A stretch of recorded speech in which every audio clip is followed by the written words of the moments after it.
Hello and welcome guys, आप सबका स्वागत है हमारे यूट्यूब चैनल में, भोजपुरी एक्सटी यूट्यूब चैनल में। अगर आप सब इस चैनल को सब्सक्राइब नहीं किए हैं तो प्लीज़ सब्सक्राइब कर ले, ताकि भोजपुरी से रिलेटेड न्यूज़ सबसे पहले आप सबको देखने को मिलेगा। आज हम बात करें मतलब भोजपुरी के दबंग स्टार खेसारी लाल के सॉन्ग, जिस सॉन्ग का नाम है एगो बात बताइएगा। इस सॉन्ग के बारे में फुल अपडेट देने में 100 मिलियन पूरने वाला है। जब वीडियो को अंत तक देखिएगा, खेसारी लाल को फाइनल सब्सक्राइब कीजिएगा। बात करते हैं ट्रेंडिंग स्टार खेसारी लाल का। इस सॉन्ग को रिलीज किया गया था 9 जनवरी को। बात करते हैं इसको लाइक, तो इस पर लाइक है 6,97,000। व्यू की बात करते हैं, व्यू पूरने वाला है 100 मिलियन। इसको लिखे हैं विशाल सिंह। इसमें इसको म्यूजिक है विशाल सिंह का। इसको लिखे हैं आजाद सिंह। वीडियो में नजर आ रहे हैं ट्रेंडिंग स्टार खेसारी लाल और रानी एक्टर।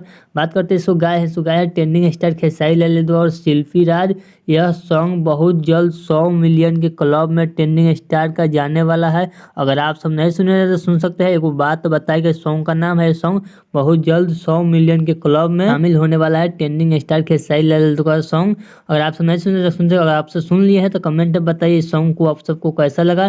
चलिए मिलते हैं अपडेट के साथ, तब तक ओके बाय।